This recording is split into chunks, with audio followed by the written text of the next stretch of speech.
Waktu sebentar. Ya.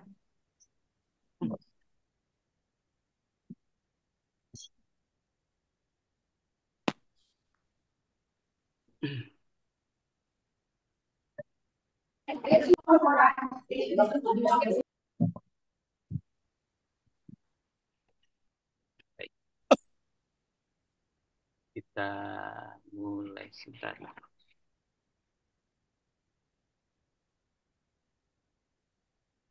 Baik. Assalamualaikum warahmatullahi wabarakatuh. Waalaikumsalam. Sejahtera buat kita semua.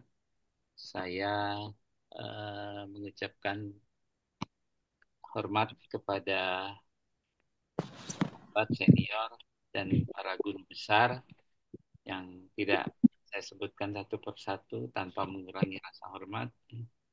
Ada Prof. Sukman, Dr. Joko, ya, Dr. Riki, Prof. Sudikdo, dan yang lain-lainnya.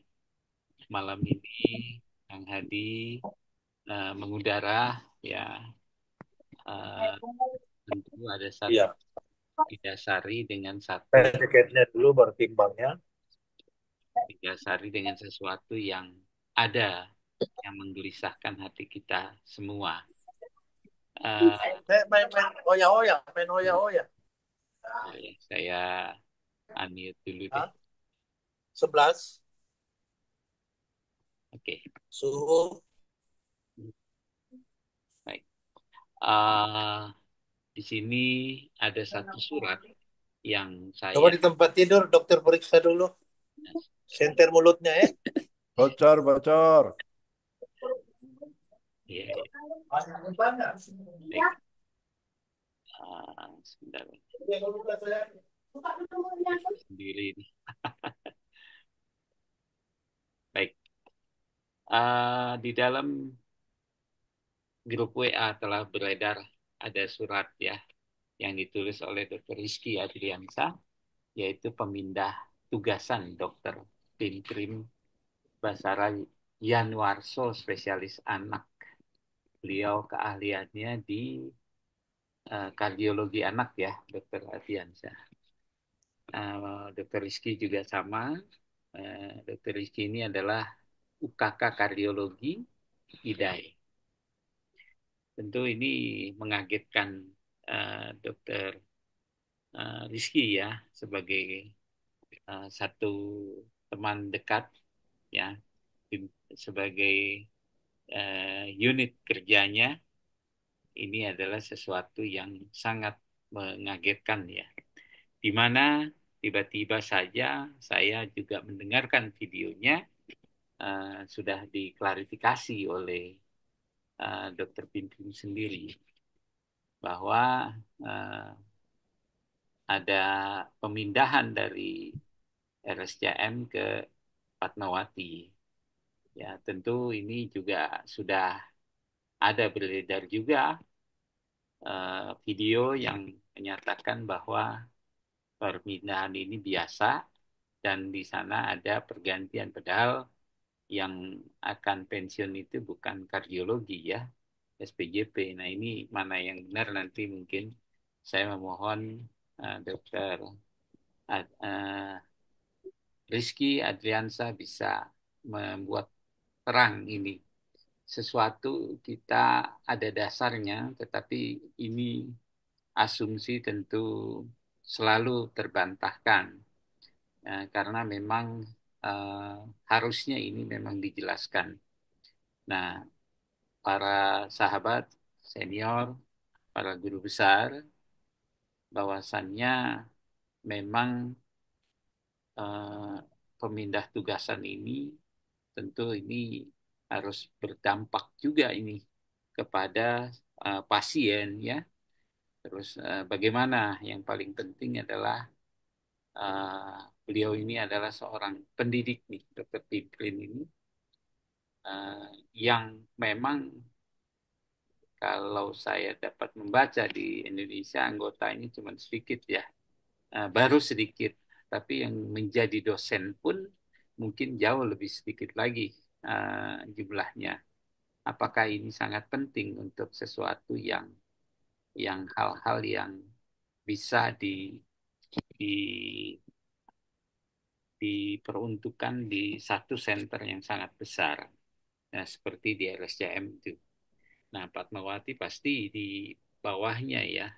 Kalau dalam pelayanan maupun pendidikan, itu RSCM jauh lebih lebih diutamakan untuk mendidik para kardiologis anak ya. Nah, ini surat ini mungkin saya tidak membaca semuanya, tetapi ini nanti biar dokter uh, Rizky yang secara singkat bisa menerangkan kegundahan isi hatinya di dalam menulis. Memang semua ini harus kompak ya, tadi dikatakan seperti itu. Tapi ada satu tulisan juga, Dokter Rizky, ini kita harus melihat juga uh, yang dimana lagi tulisan besar ketika code blue bukan lagi menjadi alarm bagi dokter. Nah ini tentu ini uh, harus ada sesuatu yang kalau dinamakan code blue tentu ada dua kemungkinan. Kalau ini sudah tidak dibiasakan lagi menjadi satu panggilan atau alarm, bahwa tim medis yang sudah begitu terlatih sehingga respon terhadap code blue atau situasi dari rat medis itu menjadi rutinitas dan bukan lagi menjadi sumber kegelisahan. Atau kondisi yang kedua di mana code blue terlalu sering terjadi sehingga menjadi bagian dari keseharian. Dan mungkin ini tidak lagi menjadi alarm yang membangkitkan rasa waspada. Kedua kemungkinan ini mencerminkan evolusi dalam penanganan darurat medis di rumah sakit. Itu yang saya baca dari EI ya. Ini harusnya menjadi satu urgensi. Apakah ini menjadi sesuatu yang malah nanti orang sudah tidak peduli ya. Perlu teman-teman senior ketahui bahwa hari ini barusan di hari Rabu, tiap Rabu ya sidang tentu gugatan atas surat keputusan Menteri tentang pembentukan kolegium. Ini juga menjadi sesuatu yang uh, apa ya, menjadi sesuatu yang mencerminkan bahwa kita ini gelisah. Ya mudah-mudahan kita uh, menjadi sesuatu yang menyatukan kita semua ya. Bahwa yang tampak itu bukan kegelisahan, bukan kemarahan kolektif, tapi ini juga bukan soliditas profesi. Yang terlihat justru ketakutan yang berlapis-lapis, apologi yang memalukan, oportunisme yang murahan. Ini salah satu tulisan dari seseorang yang tidak disebutkan namanya, bahwa mutasi ini dinilai seperti itu. Apa benar nanti kita juga berdiskusi bersama-sama.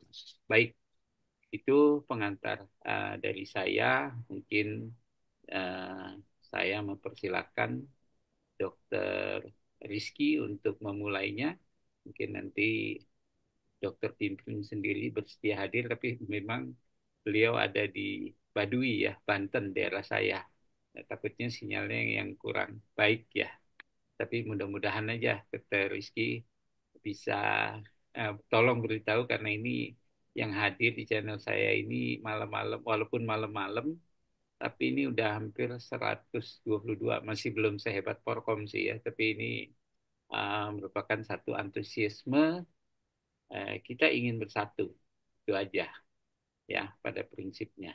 Baik, Dokter Rizky, dengan hormat saya mempersilakan eh, kalau mau presentasi ya monggo silakan kalau memangnya hanya bercerita nanti intinya apa, kenapa sampai menulis surat di umum seperti itu ya. Terima kasih atas tulisannya. Tentu ini membangkitkan solidaritas kita semua. Silakan, Dok. Terima kasih Kang Hadi. Assalamualaikum warahmatullahi wabarakatuh. Selamat Waalaikumsalam. malam buat para guru-guru saya di sini, para senior. Guru saya di sini hadir Prof. Sudikdo, Prof. Sukman, juga Dr. Joko. Kita tahu beliau adalah mantan ketua MKEK, ketua IDI. Ya, udah lama lah saling kita mengenal dalam berorganisasi di IDI ya. Jadi kita juga sudah sebenarnya secara hati kita sudah saling mengenal ya. Jadi tinggal bagaimana memperkuat perjuangan kita ini bersama. Juga di sini mungkin hadir, saya lihat ada Dr. Zainal dan lain-lain yang tidak bisa saya sebutkan satu persatu. Para ketua IDAI, cabang juga banyak yang hadir, saya lihat. Terima kasih.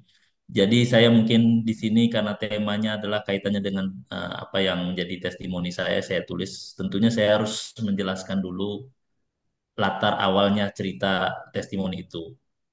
Testimoni itu sebenarnya kalaupun dibaca secara keseluruhan adalah dalam rangka untuk internal IDAI dulu sebenarnya awalnya. Saya ingin memperkuat IDAI-nya karena memang Ya. pasca dimutasinya Dr. Hikari Ambara Sakti, Sekjen kita IDAI dan Dr. Fitri Hartanto, jadi IDAI Jawa Tengah.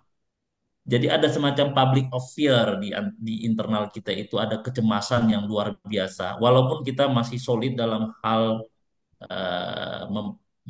mempertahankan yang menjadi amanah organisasi kita ya, anggaran dasar, anggaran rumah tangga itu betul-betul kita pertahankan di IDAI. Tapi ada semacam kecemasan yang itu sudah berlangsung berbulan-bulan. Jadi karena pada waktu amanah Kongres itu kita betul-betul solid. Rasanya tidak ada voting pada waktu itu untuk kolegium ya. Apakah kita ikut kolegium? Nggak ada itu voting ikut kolegium pemerintah atau ikut kolegium ini tidak ada. Kita betul-betul komitmen menjaga amanah Kongres kita agar kolegium ilmu kesehatan anak Indonesia itu berada di dalam organisasi profesi ya, di dalam ADART itu. Dan itu kita pertahankan sama sekali tidak ada pasal yang merubah itu dan kemudian dilakukanlah pemilihan ketua kolegium. Pada waktu itu pun kita masih solid sekali ya.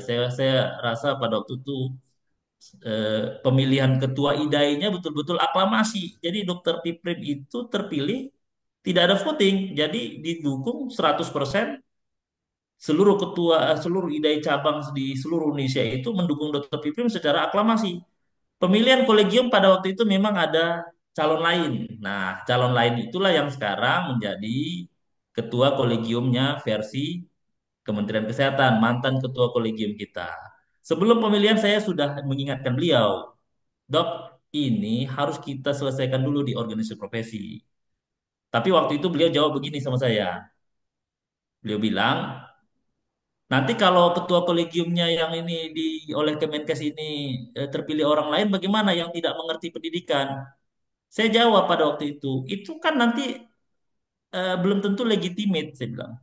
Legal iya, tapi legitimate belum tentu, saya bilang. Karena legitimasi itu ada di kongres kita, gitu. Itu dihadir semua ketua program studi hadir pada waktu itu. Ketua departemen juga hadir, ikut di dalam memilih ketua kolegium, terpilih Prof. Aryono. Tapi kolegium idol, kita nyebutnya kolegium idol ya, karena pemilihannya lewat online pada waktu itu. Itu bersamaan sekali dengan kongres kita. Bersamaan sekali waktunya. Jadi mungkin nanti Dokter Hikari bisa juga membantu menjelaskan kepada kita semua. Itu kita pada waktu itu tetap bertahan dengan kolegium yang ada kita dan Dokter Safira pada saat itu terpilih menjadi ketua kolegiumnya kesehatan anak dan diangkat juga menjadi wakil ketua ini ya. Nah ini berjalan, kemudian terjadi polemik soal ujian nasional di kita dan segala macamnya sehingga kita juga di IDAI itu ada UKK namanya. Saya salah satu ketua UKK, ada UKK endokrin, anak kardiologi, dan itu kita rapat. Kita ingin menyampaikan suatu sikap tentang kolegium. Pada waktu itu sikap mau dikeluarkan, tapi belum sempat dikeluarkan. Dr. Fitri Hartanto dan Dr. Hikari dimutasi. Timbul fear, kecemasan kepada banyak, bahkan ketua-ketua prodi juga pada takut. Semua yang selama ini mendukung kolegium kita Kika ini begitu mendukung tiba-tiba berubah semua suasananya karena ada semacam teror, kalau saya bilang menyebutnya teror ya, karena dikhawatirkan nanti dipindah, bahkan juga ada sampai isunya nanti itu anak didik nanti jadi sulit segala macam. Jadi timbullah kekhawatiran itu. Nah, ini berlanjut, tapi di internal IDAI sendiri kita sepakat untuk tetap mempertahankan kolegium. Kita tetap, bukan berarti kita tidak patuh pada pemerintah, tapi kan proses judicial review kan sedang berlangsung. PT UN dan MK juga sedang berlangsung. Jadi kita sepanjang itu masih apa namanya ada gugatan, kita bertahan dengan kolegium yang ada di kita. Dan sampai sekarang juga organisasinya masih berjalan, masih tetap ada Kolegium Ilmu Kesehatan Anak Indonesia. Tidak ada sama sekali upaya untuk kita mendegradasi kolegium yang ada di internal kita. Lalu ini berlanjut. Mutasi Hikari sama Dokter Fitri, pada waktu itu isunya juga yang mau dimutasi bukan hanya dua orang, tapi juga Ketua IDAI sendiri, Dokter Piprim pada waktu itu, dan Prof. Aryono sudah memang ada isu mau dimutasi. Cuma saya baca dari orang ini ya, dari ya kan kita ada juga telinga ke sana ya. Kalau dimutasi yang dua ini, itu gejolaknya pada waktu itu akan luar biasa. Nah, ternyata ini sepertinya pemerintah test the water lagi dengan memutasi Dokter Piprin. Oleh karena timbul gejolak di internal IDAI, maka saya membuat testimoni itu. Pada waktu itu saya memastikan dulu ini benar atau tidak beritanya. Paginya saya telepon dokter beliau. Beliau tidak angkat, mungkin karena ada kesibukan. Tapi 2 jam kemudian, apa yang saya terima dari orang lain terkonfirmasi dari dokter Piprim juga bahwa benar dia dimutasi. Nah, lalu kita kaji ini secara objektivitasnya. Apa sebenarnya dasar pertimbangan untuk memutasi seorang ketua IDAI ini? Ya kan kita bilang memutasi dokter Piprim ini dimutasi ke Rumah Sakit Fatmawati. Kita kaji dari aspek, karena saya ketua UKK kardiologi, saya mengkaji sejauh mana komitmen pemerintah untuk mengembangkan layanan jantung anak. Ini saya perlu informasikan dulu latar belakangnya, bagaimana program pengembangan layanan jantung anak yang juga sedang dikembangkan oleh pemerintah. Tahun 2022, saya waktu itu awal jadi ketua UKK, saya dipanggil oleh Menteri Kesehatan. Saya kasih data itu ke Menteri tentang apa yang menjadi masalah layanan jantung anak di Indonesia. Saya yang menyampaikan data kejadian ataupun estimasi berapa penyakit jantung bawaan di Indonesia, angka kematian, sampai keluar bahasa dari beliau itu dari 12.000 penyakit jantung bawaan kritis hanya 5.000 yang bisa tetap tertangani, 7.000-nya tidak tertangani atau meninggal. Itu ada banyak beritanya. Banyak beritanya yang dipaparkan oleh menteri. Itu data memang dari kita, dari IDAI juga sama teman-teman bedah jantung ya dokter dokter pribadi waktu itu kita memberikan data. Tapi yang akhirnya saya jadi marah sama beliau ini, marah tanda kutip saya marah pada diri saya sendiri juga, menyesal juga saya memberikan data itu. Karena data itu dikaitkan oleh beliau dengan perlunya dokter asing.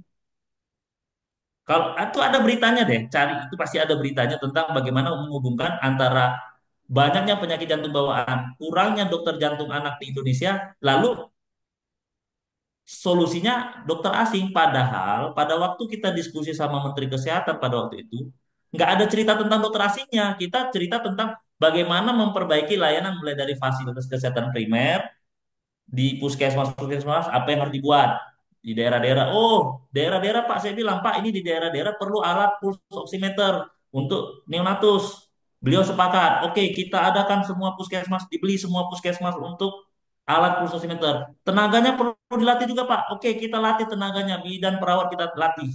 Kemudian bagaimana? Nah, ini kalau ketemu kasusnya Pak harus dirujuk ke rumah sakit, harus di ekokardiografi. Tapi alatnya itu kan sering tidak ada di rumah sakit atau digabung dengan dewasa sehingga bayi-bayi itu sering mengalami hipotermi kedinginan karena bayinya dibawa. Saya bilang ke ini. Terus, oh ya beliau setuju kita buat untuk pengadaan alat USG jantung yang portable yang disediakan di setiap nicu rumah sakit. Itu sudah buat mapping. Seluruh rumah sakit umum kabupaten kota 514 itu kita buat mapping semuanya dapat USG itu. Waktu itu. Kemudian juga cerita bagaimana mengembangkan layanan di pusat rujukan, di pusat rumah sakit vertikal. Bagaimana kita memetakan kebutuhan tentang berapa banyak dokter ahli jantung anak yang harus didistribusikan di daerah-daerah supaya jangan menumpuk di Jakarta. Begitu. Nah, setelah itu berlanjut karena ada kaitannya dengan dokter asing, akhirnya saya sedikit menarik diri dari komunikasi dengan Pak Menteri. Saya nggak maulah kalau begitu, ya saya bilang kan. Nah, Ini lanjut cerita, akhirnya timbul kita kembali kepada masalahnya Dokter Piprim. Nah, di masalah Dokter Piprim itu saya pertanyakan di dalam tulisan testimoni itu saya pertanyakan komitmen pemerintah yang katanya mau mengembangkan ini itu ada dari Aceh sampai Papua itu saya minta ketegasan. Kalau memindahkan seorang guru dari rumah sakit pendidikan ke rumah sakit yang bukan pendidikan spesialis atau subspesialis, itu artinya merusak sistem pendidikan spesialis. Spesialis anak di Rumah Sakit Cipto juga merusak pendidikan subspesialis di Rumah Sakit Cipto Mangunkusumo FKUI. Karena apa? Dengan berkurangnya guru, tentu itu akan berpengaruh, ya kan? Berpengaruh terhadap kualitas, juga nanti kemampuan untuk menerima anak didik. Itu kan ada rasio berapa guru, berapa dosen. Itu kan kebetulan saya sama Dokter Fitri ini asesor Lampetekes. Kita tahulah bagaimana nanti dampak dari kalau guru itu berkurang, maka jumlah murid juga akan berkurang. Bagaimana ini kita mau sampaikan ini kita kaitkan dengan komitmen pemerintah untuk meningkatkan jumlah dokter jantung anak kalau gurunya sendiri dimutasi. Nah, itu yang saya persoalkan. Kemudian yang saya persoalkan lagi, Rumah Sakit Fatmawati itu untuk layanan jantung anaknya belum paripurna. Nah, ini mungkin ada kesalahpahaman, mungkin ada beberapa orang yang di Rumah Sakit Fatmawati, mungkin saya klarifikasi. Saya tidak dalam konteks merendahkan Rumah Sakit Fatmawati, tidak. Yang saya lakukan adalah saya bicara fakta. Di sana ada teman saya, Dr. Muhammadi, spesialis anak, subspesialis kardiologi. Dia juga sudah jauh-jauh hari minta supaya layanan jantung anak di sana bisa berkembang. Tapi faktanya kan kebutuhan-kebutuhan itu tidak terpenuhi di rumah sakit itu. Jadi kalau dokter Piprim dipindahkan ke situ bukan berarti penguatan layanan jantung anak di Rumah Sakit Fatmawati. Dan ini juga sangat paradoks dengan upaya pemerintah yang katanya mau memperkuat layanan di daerah. Kalau memang mau dibuat merata, jangan pindah hanya di sekitar Jakarta aja gitu. Jakarta itu kan udah memang banyak gitu dokter jantung anaknya, ada 26 orang di sana. Menumpuk memang di Jakarta gitu. Jadi saya lebih berpikir ini tidak sesuai dengan komitmen pemerintah yang katanya ingin memperkuat layanan jantung anak dan pendidikan pendidikan dokter spesialis kardiologi anak. Di situ. Jadi kalau kita mau berargumen, pemerintah kasih jawaban dong. Apa alasan untuk memindahkan dokter Piprim? Objektifnya apa sehingga perlu dipindahkan? Nah, dia bilang di itu di Detikcom yang saya baca, ada juga di antara news saya baca, katanya dokter jantung anak di Rumah Sakit Fatmawati itu mau pensiun. Saya bilang itu pembohongan publik, saya bilang. Karena apa? Karena itu dokter jantung anak di Rumah Sakit Fatmawati itu sama saya sama lulusnya tahun 2015. Dan usianya itu sama dokter Piprim. Jadi kami sama-sama murid Piprim, dokter Piprim. Kan sesuatu yang paradoks juga. Ketika kalau benar murid mau pensiun, masa yang menggantikan guru kan nggak cocok gitu. Murid mau pensiun misalnya, seandainya benar nih muridnya mau pensiun, kenapa harus guru yang menggantikan gitu. Begitu. Jadi kalau dari sistem regenerasi kaderisasi berarti gagal kalau di situ. Cuma perlu diklarifikasinya bahwa faktanya itu Dokter Muhammadin itu 7 tahun lagi mau pensiun, bukan segera akan mau pensiun. Jadi di situ udah pembohongan publiknya yang dilakukan oleh humasnya Kementerian Kesehatan. Yang kedua, dalam konteks penguatan pemerataan, di Jakarta itu sudah ada 3 rumah sakit yang cukup mumpuni, rumah sakit vertikalnya untuk layanan jantung anak, yaitu Rumah Sakit Cipto Mangunkusumo, Rumah Sakit Jantung Harapan Kita, dan Rumah Sakit Anak dan Bunda Harapan Kita. Tiga-tiganya sudah Jadi kalau begitu paradoks dong dengan rencana pemerintah yang katanya mau memperkuat layanan jantung anak di daerah-daerah. Ngapain lagi dikembangkan Fatmawati kalau begitu saya bilang kan nggak ada gunanya dikembangkan Fatmawati karena nanti sama saja tidak memutus masalah orang dirujuk dari Aceh dari Papua ke Jakarta semua itu mengeluarkan biaya yang cukup besar untuk dirujuk ke sana. Nah, yang itu yang saya sudah klarifikasi tapi mungkin kita kalah apa ya dalam hal bersosialisasi dengan para wartawan sehingga yang saya sampaikan lagi itu belum dimuat oleh media gitu ya, media yang Detikcom. Saya minta itu ketika itu ada jawaban Kemenkes, saya mau jawab lagi bahwa itu sebenarnya yang dilakukan Humas Kemenkes itu adalah pembohongan. Kalau saya bilang pembohongan publik. tidak benar gitu. Semua alasannya nggak benar. Jadi saya minta alasan objektifnya gitu. Nah, sekarang saya nggak tahu ini sejauh mana ini akan bergulir. Saya lihat public of fear-nya semakin dipertingkat karena saya juga sudah ada isu-isu saya juga bakal dimutasi, diberhentikan. Ya nggak ada masalah lah, saya bilang kan. Kita kan gimana ya? Sedih juga saya selama beberapa bulan ini saya lihat yang berjuang itu asik yang tua-tua terus. Prof. Sudikdo, Prof. Sukman itu ya Dr. Mendaldi yang muda usianya. Kenapa yang muda-muda ini kita diam? Ayolah kita yang muda-muda ini, jangan takut. Kalaupun nanti kita diberhentikan dan lain-lain, kita nggak usah takut karena biar bagaimanapun kalau ini terus berlanjut ini akan memperburuk profesi kita untuk di kemudian hari. Saya tidak ingin dalam konteks melawan siapapun, saya bilang. Saya hanya ingin ada kejelasan bahwa untuk profesi harus ada eh, apa namanya kejelasan kita ini mau dibawa kemana ini profesi kedokteran oleh Kementerian Kesehatan ini. Begitu, Kang Hadi. Mungkin nanti bisa ditambahkan oleh Prof. Sukman dan Dr. Hikari, saya rasa, karena kita kaitannya dengan IDAI ini sekarang. Terima kasih. Assalamualaikum warahmatullahi wabarakatuh. Waalaikumsalam. Waalaikumsalam. Ya, ini ini tentu ada kaitannya ya. Eh, Tadi dokter mengatakan apa iya ya ini dengan dokter asing ya kan. Sebagaimana paradoksnya komitmen daripada Pak Menteri sendiri, ya kan? Nah ini yang juga harus kita melihat dari kacamata yang jernih ya.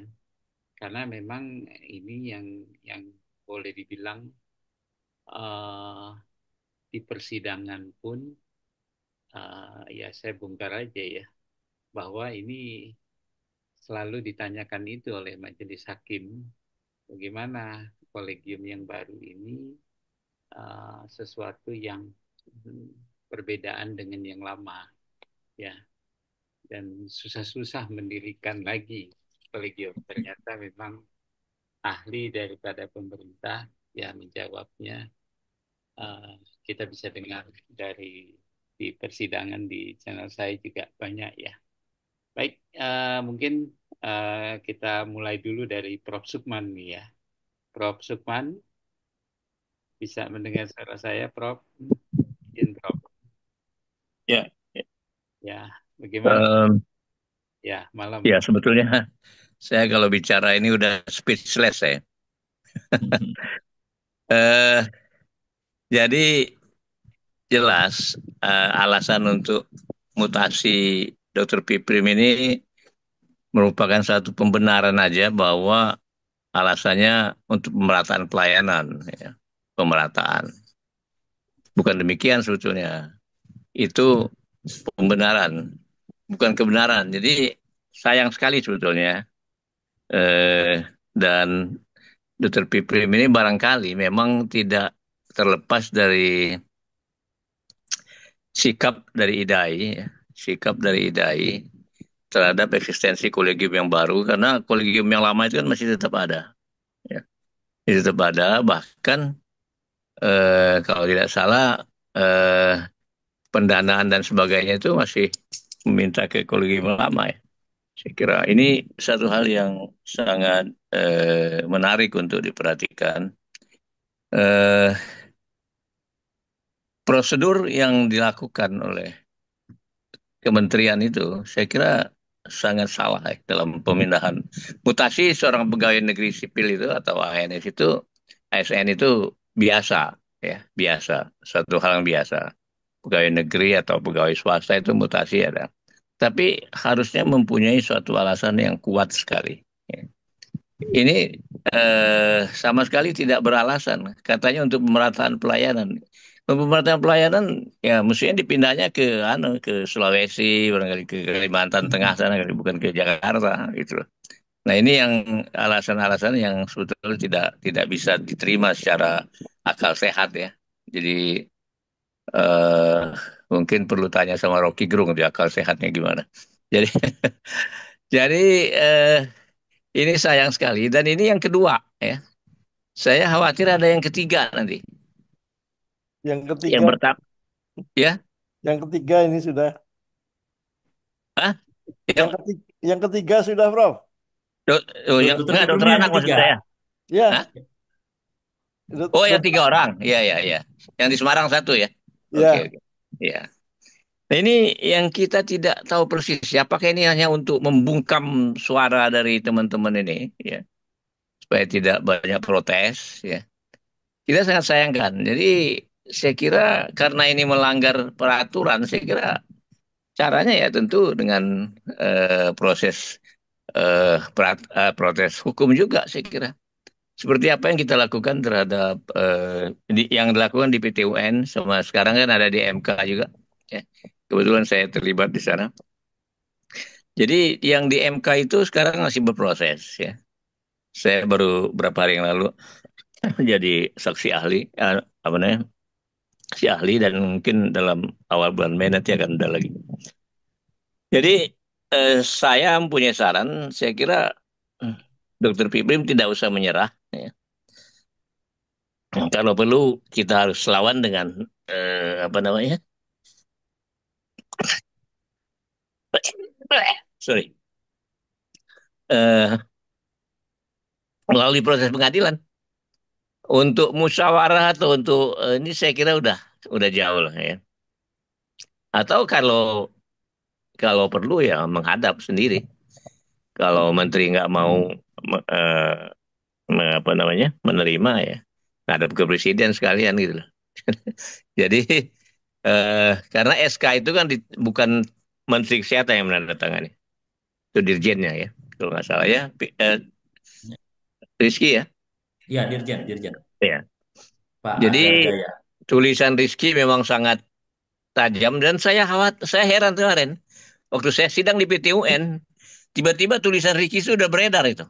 Wah, beredar sampai kepada pengacara kita Uci Kaligis. Dia udah pegang itu. Dan dan ini akan menjadi salah satu barang bukti juga, ya, barang bukti. Karena itu kemarin saya minta Rizky menandatangani secara langsung, ya. Dan ini paling tidak kan, walaupun ini apa namanya tidak terkait langsung, ya, tapi berhubungan, ya, berhubungan dengan proses yang kita kita sorry, proses yang kita ajukan di PT UN, ya. Saya kira untuk sementara gitu aja. Jadi nanti bisa ditambah lagi yang lain barangkali. Jadi saya usul ini harus diteruskan, ya. Tuntutan ini harus diteruskan, nggak perlu menggugat melalui PT UN. Terima kasih. Baik, terima kasih Prof. Dokter Joko, tunggu sebentar. Saya ada chat nih dari Dokter Hikari. Dokter Hikari bisa mendengar suara saya? Bisa, dok, bisa. Ya, mangga, Dok. Eh, Ya, apa yang menjadi tentu fakta ini ya, ya, baik, fakta yang harus diungkapkan. Silakan, Dok baik, Hikari. terima kasih. Pertama saya menyampaikan permohonan maaf, mungkin Dokter Piprim itu di Baduy tidak ada sinyal. Ya, betul. Saya coba hubungi juga tidak bisa. Jadi saya adalah gelombang pertama yang dimutasi, ya. Prosesnya sama seperti Dokter Piprim, tiba-tiba tidak ada proses yang seharusnya terjadi seperti yang disampaikan sebelumnya. Dan bahkan saya tahunya dari grup orang lain. Jadi intinya begitulah. Jadi pada dasarnya saya dan Dokter Fitri dan juga teman-teman di DAI itu sangat paham apa yang mendasari mutasi tersebut. Nah, kemudian yang ingin saya sampaikan itu eh, betul bahwa memang ada mutasi-mutasi lagi. Setelah gelombang saya itu, kalau saya tidak salah, saya juga pernah lihat SK-nya, SK mutasi yang gelombang kedua ya, yang ada periode waktunya. Misalnya dokter ini ditugaskan di rumah sakit mana selama 6 bulan, atau ada juga yang selama maksimal 1 tahun. Nah, gelombang yang ketiga ini yang dokter Viprim ini nggak ada lagi, jadi tiba-tiba juga mutasi, kemudian eh, permanen, jadi tidak ada periode waktu. Kemudian yang mungkin perlu disampaikan itu adalah bahwa mungkin kita harus tahu satu persatu orang-orang yang dimutasi itu dasarnya apa. Ada yang memang minta pindah, ada yang memang mau pensiun dan sebagainya. Jadi kami meyakini bahwa itu sebenarnya hanya upaya untuk menutupi saja, menutupi bahwa seolah-olah mutasi ini adalah sesuatu yang biasa seperti yang disampaikan oleh Kemenkes itu. Jadi mungkin yang ingin saya tambahkan lagi juga bahwa eh, tadi banyak ya disampaikan oleh Prof. Sukman dan sebagainya. Jadi ada upaya-upaya untuk mematikan gerakan atau peran profesi kepakaran, organisasi profesi. Dalam hal ini organisasi profesi yang bandel kan IDAI ya, yang paling bandel. Kemudian juga dari sini mungkin kita harus berkaca bahwa sudah saatnya kita memiliki perlindungan terhadap profesi yang kuat, yang bebas dari intervensi politik. Misalnya, kemarin ada isu untuk apakah perlu misalnya dokter itu atau dosen itu atau ASN memiliki eh, istilahnya apa? Asosiasi pegawai itu, Serikat pekerja. ya serikat pekerja itu. Mungkin dari sana juga kita mungkin harus punya apa namanya pandangan ke arah sana sehingga kalau ada yang kasus seperti ini kita punya perlindungan juga gitu. Barangkali itu yang ingin saya sampaikan, Dokter Kang Haji, Kang Adi. Silakan. Baik, Terima kasih atas kesempatannya. terima kasih Dr. Ekari. Ini ada Prof. Fitri ini. Prof. Fitri bisa mendengar suara saya? Prof. Fitri? Baik. Belum Pak? profesor ya, dokter. Oh, Iya, belum profesor, Dok. iya, Tapi iya. doa itu nggak apa-apa. Doa ya. Amin, amin. Tapi sulit sepertinya. Ya, silakan mungkin Ya, mohon ditambahkan. maaf saya off cam ya, karena Ya, baru aja silakan Dok, silakan. datang. Ya, eh, apa yang disampaikan tadi sama Dokter Rizky, Dokter Hikari, itu memang demikian. Prosesnya persis sama dengan mutasi yang kami harus lakukan gitu. Tanpa pemberitahuan, ya, baik itu dari rumah sakit sendiri ya tidak memberitahukan kepada kami. Sampai menjelang batas akhir kami harus me- apa, menuju ke tempat mutasi itu juga tidak ada yang memberitahukan sehingga kami tanyakan ya, apa benar gitu. Katanya benar. Kemudian kenapa saya harus dipindah ya. Eh, dari direksi juga nggak bisa menyampaikan begitu ya. Kalau memang saya ada kesalahan, kesalahannya juga nggak pernah saya ditunjukkan, gitu. Artinya sebetulnya masalah mutasi memang hal yang biasa dan sebagai anggota IDAI ya tentu eh, mengatasnamakan layanan pada anak ya dimanapun mau di Jogja ya, alhamdulillah di Jogja ya. Teman-teman di sana juga sangat mensupport gitu. Tapi eh, saya hanya menyayangkan ya apa yang diharapkan oleh Kementerian Kesehatan untuk mengembangkan SDM dalam kaitannya di sini saya sebagai sebagai ketua UKK juga tumbuh kembang pediatri sosial ya. Di saat saya akan mengembangkan keilmuan itu membuat suatu prodi SP2 tumbuh kembang pediatri sosial di mana syarat-syarat yang mestinya harus dipenuhi sudah terpenuhi ya tapi karena saya mutasi sehingga tidak bisa terpenuhi ya artinya Center Pendidikan untuk Tumbuh Kembang Pediatri Sosial saat ini cuman masih ada di UI, Unpad sama Unair. Nah, sebetulnya dari kolegium kita KIKAI itu mengharapkan banyak center pendidikan yang bisa menjadi pusat pendidikan SP2. Tapi ada syarat-syarat ya. Tadi Dokter Rizky juga sudah menyampaikan bahwa Lampetekes ya dalam hal ini itu mensyaratkan dibentuknya suatu prodi di situ ya. Dan itu kita siapkan, ya, kita siapkan. Nah, pada saat kita sudah ingin mengembangkan, memenuhi apa yang diharapkan oleh Kementerian Kesehatan tentunya, menambah ahli-ahli konsultan tumbuh kembang yang sekarang masih terbatas. Itu kesulitan lagi kita. Ya, artinya eh, apa yang diharapkan ya sangat-sangat paradok ya.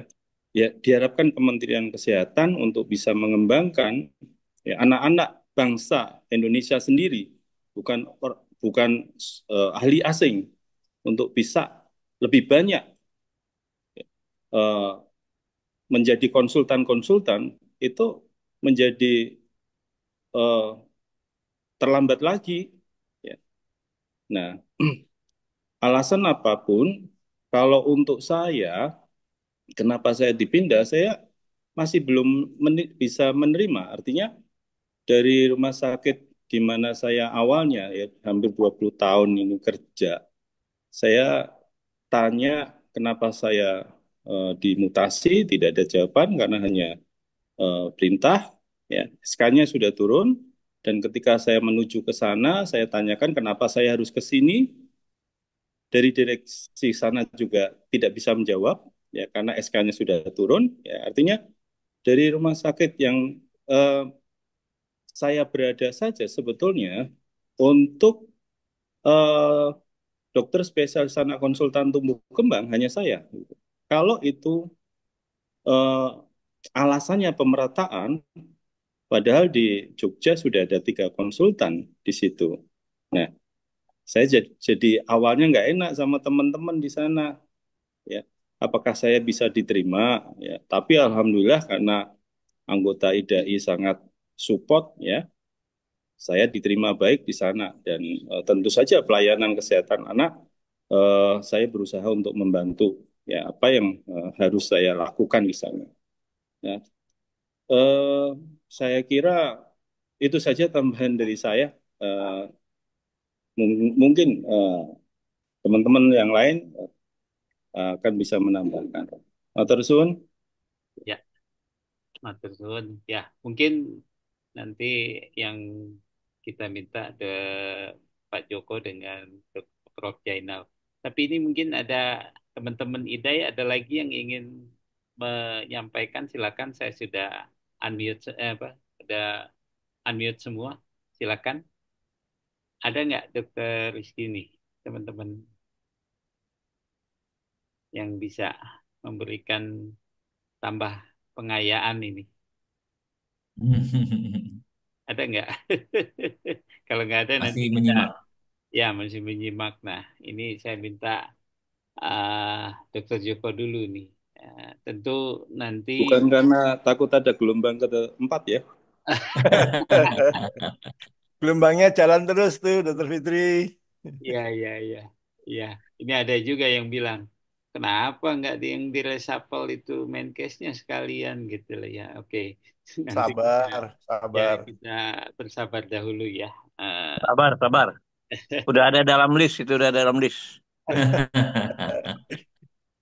baik, kita minta eh, Dokter Joko Widiarto ini apa sih yang terjadi dan mungkin ini tentu kalau saya sendiri yang sebagai orang yang di luar melihatnya bahwa memang ini ada kesewenang-wenangan ya.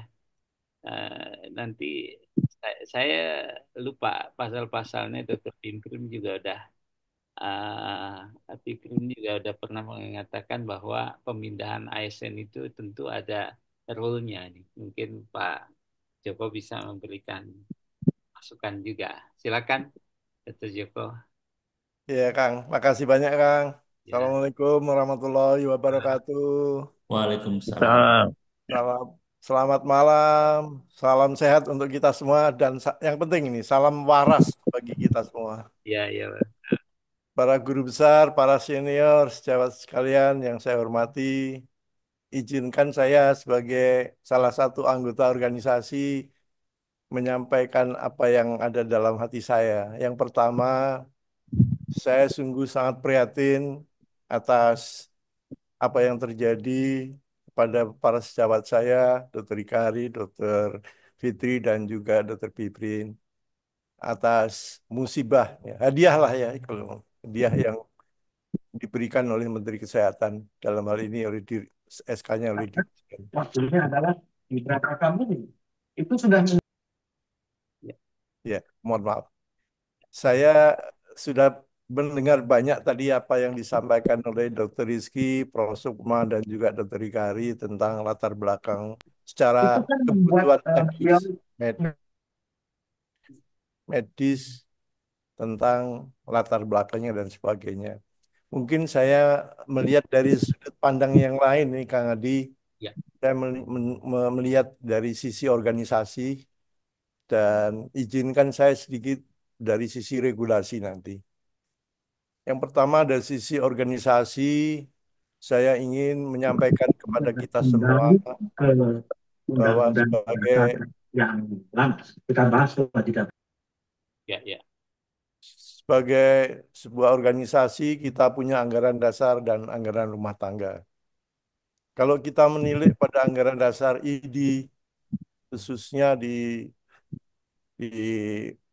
kewenangan dari pengurus itu adalah memberikan perlindungan kepada anggota yang menjalankan tugas profesi. Sementara kalau kita lihat di anggaran rumah tangga di pasal 4 ayat 3 misalnya, itu hak anggota itu dijamin. Di sana disebutkan bahwa anggota yang menjalankan tugas organisasi dan juga tugas profesi akan mendapat pelindungan hukum. Nah, ini yang mungkin perlu kita cermati bersama. Kita punya alasan untuk minta perlindungan dari organisasi, baik itu IDAI maupun kepada PBID. Itu dari sisi organisasi. Dari sisi regulasi, saya ingin mengutip satu undang-undang saja, yaitu Undang-Undang 30 tahun 2014 tentang administrasi pemerintahan. Di sana disebutkan antara lain mulai dari pasal 7 sampai pasal 10 lah gitu ya. Itu diatur tentang hak dan kewajiban pejabat pemerintahan. Kemudian juga kewenangan pejabat pemerintahan. Nah, yang ingin saya garis bawahi di sini adalah bahwa eh, memang punya kewenangan untuk membuat surat keputusan dan surat keputusan itu harus berdasarkan peraturan perundang-undangan yang berlaku. Nah, perundangan yang berlaku tentang pedoman untuk pembentukan peraturan perundang-undangan itu adalah di Undang-Undang P3, Undang-Undang 12 tahun 2011 yang diperbarui menjadi undang-undang yang terakhir ya. Di sana disebutkan bahwa eh, dalam format keputusan itu selalu ada menimbang, mengingat, dan juga memutuskan. Nah, dalam hal menimbang ini mestinya disebutkan alasan-alasannya. Dan ini sesuai dengan apa yang ada di Undang-Undang 30 tahun 2014, di mana surat keputusan itu harus disertakan landasan hukumnya. Nah, di samping itu juga ada kewajiban untuk mentaati peraturan perundang-undangan dan juga ada yang disebut dengan AUPB ya, asas asas umum pemerintahan yang baik. Itu ada 8 butir ya di AUPB itu. Nah, di sinilah yang perlu kita cermati bersama. Saya suka eh, belum melihat surat keputusannya, bunyinya seperti apa, tapi yang ada itu hanya listnya itu tadi yang beredar di medsos. Barangkali nanti bisa dicermati apakah SK-nya yang terakhir ini Dr. Piprim sudah memenuhi kaidah-kaidah apa yang disebutkan di dalam Undang-Undang 30 tahun 2014 tentang administrasi pemerintahan atau belum. Nah, kalau tidak sesuai itu, apalagi harus memenuhi juga asas-asas eh, pemerintahan yang baik yang tadi saya sebutkan ada 8 butir itu, bisa kita pertanyakan ya. Nah, oleh karena itu, saya menyarankan dua hal ya sebenarnya. Kalau kita mau soft eh, approach, ya kita harus membuat surat resmi kepada menteri ingin bertemu untuk minta penjelasan. Kalau ternyata tidak ada respon, baru kita ambil jalur ke sebagai warga negara kita punya hak untuk melakukan upaya hukum. Nah, upaya hukum karena beliau ini pejabat pemerintah, maka kita bisa lewat PT UN. Dan mudah-mudahan itu nanti ada teman-teman yang bisa mendampingin, baik itu Dokter Fitri, Dokter Hikari maupun Dokter Piprin untuk menempuh upaya-upaya hukum tadi sesuai dengan regulasi yang ada. Sampai di situ barangkali Kang Adi yang ingin saya sampaikan mudah-mudahan kita tetap solid. Nah ini perlu sekali kita harus solid dulu di dalam, karena kalau kita tidak solid pasti nanti kita kena lah itu istilahnya ada pepatahnya politik belah bambu ya. Kalau membelah bambu itu satu diinjak, satu diangkat gitu. Nah ini jangan sampai timbul masalah kita sendiri tidak satu suara, tidak solid. Mudah-mudahan apa yang akan ditempuh oleh teman-teman dari IDAI bisa mendapat dukungan dari semua anggota, paling tidak IDAI dan juga dari pengurus ID maupun anggota ID yang lain. Kita masih ingat waktu zamannya Dr. Ayu mendapat perlakuan yang kurang tepat pada saat itu, sehingga kita semua bergerak di seluruh Indonesia, kita menjalankan suatu unjuk rasa yang bisa mendapat perhatian dari pemerintah. Saya kira demikian Pak Adi. Mohon maaf para guru besar, para senior kalau ada yang kurang berkenan. Terima kasih. Assalamualaikum warahmatullahi wabarakatuh. Waalaikumsalam. Ya, ini saya menyapa juga nih. Ada Prof. Budi Iman Santoso. Selamat malam, Prof. Terima Selamat kasih. malam Pak Adi. Mohon maaf tadi saya baru. Ya, ya. Ya, ini ada juga Dr. Priyosi di Pratopo. Selamat malam, Dok. Malam. Ya, ya, ya, ya. Terima kasih sudah hadir. Terima kasih Pak Joko. Mungkin nanti akan dicatat oleh Dr. Rizky ya. Memang ada satu juga yang menulis, kok kita berhubungan selalu datangnya ke Jakarta Timur atau ke Jakarta Pusat ya. Sebetulnya itu yang kita hindari ya, Prof. Budi ya. Jadi memang sesuatu yang memang harus ya kita gunakan hak kita juga sebagai warga negara. Nah, ini kan sebetulnya ada sesuatu yang harus dikoreksi. Apakah itu baik? Ya, baik dan tidaknya tentu kita ini para dokter bukan ingin melawan pemerintah, tetapi ingin meluruskan juga. Tapi ada juga nih, Dokter Rizky, sudah ada saya baca kalau di YouTube itu rajinlah sedikit membaca bahwa ya dokternya saja ya maaf nih ada netizen yang mengomentari ya yang nggak mau dipindah udah keenakan nggak mau dipindah. Tapi kan konteksnya bukan itu. Ini yang harus kita jelaskan ya, Dokter Rizky jangan kesinggung ya. Saya hanya membaca aja seperti itu. Baik, mungkin saya Mungkin saya bisa klarifikasi lah soal itu. ya silakan. Sebenarnya kalau untuk pemindah tugasan tempat daerah, kita juga latar belakangnya dulu tugas di daerah. Dokter Piprim itu lama tugas di Nias. Ya.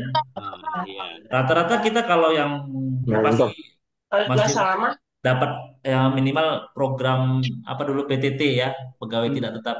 Impres Saya dulu juga. juga lama 2 tahun saya di Maluku Utara di daerah konflik. Jadi kalau soal tugas di daerah sebenarnya kita juga ya sudah mengalaminya dan kita bukan tidak mau karena selama ini sudah enak di tempat selama ini sehingga kita eh, tidak tidak mau dipindahkan. Tidak itu konteksnya. Ya kalau tadi misalnya konteksnya penguatan pemerataan, seharusnya tidak dipindahkan di Jakarta seperti yang disampaikan Prof. Sumanto. Kenapa nggak dokter Piprim dipindahkan di Kalimantan yang dokter jantung anaknya baru 2 orang di sana misalnya, atau di Papua yang belum ada dokter jantung anaknya. Itu kalau konteksnya pemerataan ya. Tapi ini kan pindah rumah sakit dari Cipto ke Fatmawati itu sama sekali tidak mengatasi masalah soal rujukan. Selama ini pasien-pasien jantung anak itu dirujuk semua ke Jakarta, dari Aceh sampai Papua. Makanya antri sampai 2 sampai 3 tahun itu ada yang berbulan-bulan mencari tempat kos di sekitar itu tuh, di sekitar Rumah Sakit Jantung Harapan Kita atau di sekitar Rumah Sakit Cipto Mangunkusumo. Itu banyak pasien-pasien dari daerah-daerah sampai berbulan-bulan di sana. Itu juga mengeluarkan biaya, walaupun bukan biaya negara tapi uang rakyat keluar di situ. Oleh karena pelayanan tersentralisasi hanya di Jakarta. Nah, apa dengan memindahkan dokter Piprim dari Rumah Sakit Cipto ke Rumah Sakit Fatmawati itu akan bisa mengatasi itu? Tentu tidak. Sama sekali justru makin bermasalah. Kenapa? Layanan di Rumah Sakit Cipto antriannya jadi lebih panjang lagi karena dokternya dikurangi kan begitu ya. Sementara dokter Piprim dia sudah menyatakan tidak bersedia untuk dipindahkan ke Rumah Sakit Fatmawati. Jadi ini sebenarnya seperti yang disampaikan oleh Dokter Joko tadi sama Prof. Sukman juga bahwa pemindahan ini sama sekali tidak ada kajian aturan objektif dari regulasinya sama sekali tidak ada. Jadi yang mau kita lawan itu adalah kesewenang-wenangan tanpa alasan yang jelas dan memang kita membacanya ada sesuatu motif lain di balik itu. Motif lain itu saya lihat kaitannya saya sangat kuat menduga ini adalah soal kolegium. Silakan mungkin Kementerian Kesehatan membuat bantahan yang masuk akal juga. Jangan membuat bantahan yang justru membohongi publik begitu. Kemudian tadi kaitannya dengan pasien, tentu ini juga pasien dokter Piprim itu setahu saya banyak ya. Jadi ini juga berpengaruh. Kalau saya baca komentar-komentar di media sosial itu juga sangat dari kelompok-kelompok kita tuh di jantung ada namanya kelompok-kelompok pasien itu yang ngumpul. Itu menyesalkan terhadap kebijakan Kementerian Kesehatan ini. Nah, ini yang mungkin nanti selain ke PT UN, tadi terima kasih Dokter Joko atas sarannya ya. Berdialog dengan Kementerian Kesehatan pun kita bersedia gitu ya. Tidak ada masalah dengan menteri langsung juga kita bersedia untuk berdialog untuk menyelesaikan persoalan ini. Kalau memang tidak selesai ya kita akan tempuh jalur hukum dan juga ke jalur wakil rakyat. Kita harus sampaikan juga ke wakil rakyat ini masalahnya sudah ada kesewenang-wenangan. Itu dari saya tambahan saya Dokter Hadi. Baik. Setuju sekali. Ya.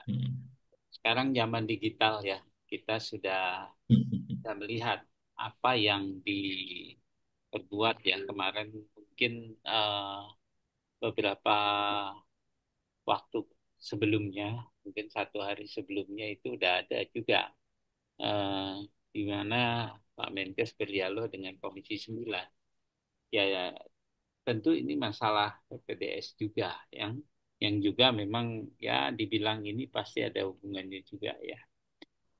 Makasih Dokter Rizky, ini penjelasan yang harusnya dimengerti oleh masyarakat juga bahwa kita juga sudah lama melalui ya pasti yang dulu impres zamannya Pak Dijoko ya, Dokter Priyo dan Prof. Jainal dan Prof. Budi. Nah itu yang tidak mudah juga. Tapi sudah kita lalui dengan senang hati karena kita nurut dengan pemerintah. Tapi ini malah kita diturut. Saya nggak tahu bahasanya apa ya. Baik, sekarang mungkin saya ke Prof. Jainal dulu. Prof. Jainal Mutakin, selamat malam. Selamat malam Kang Hadi, selamat malam semua Ya, sejawat yang hadir di sini. ya. Akan Prof. Jadi apa yang terjadi pada teman-teman dari spesialis anak itu sebelum semuanya terjadi, jadi sejak awal sebelum undang-undang ini disahkan, saya sudah menerima akibat yang sama dari sikap ya. Jadi sejak awal undang-undang ini disusun, saya sudah banyak menulis tentang banyak hal yang tidak sesuai ya terkait program-program kesehatannya Kementerian Kesehatan khususnya Menteri Kesehatan yang sekarang ini. Itu berakibat pada April 2023, Bang. Itu saya diberhentikan tanpa alasan. Ya, direkturnya pun tidak bisa menjelaskan. Itu permintaan dari menteri, cuman itu saja. Nah, satu hal terkait mutasi yang terjadi ya sejak pertama gelombangnya Dokter Fitri itu ada sesuatu yang harus kita sampaikan kepada masyarakat ya, termasuk kepada Menteri Kesehatan juga. Seorang dokter itu dia mulai bekerja pertama kali dia selesai pendidikan sebagai klinisi, dia bekerja mengikuti aturan-aturan etika profesi.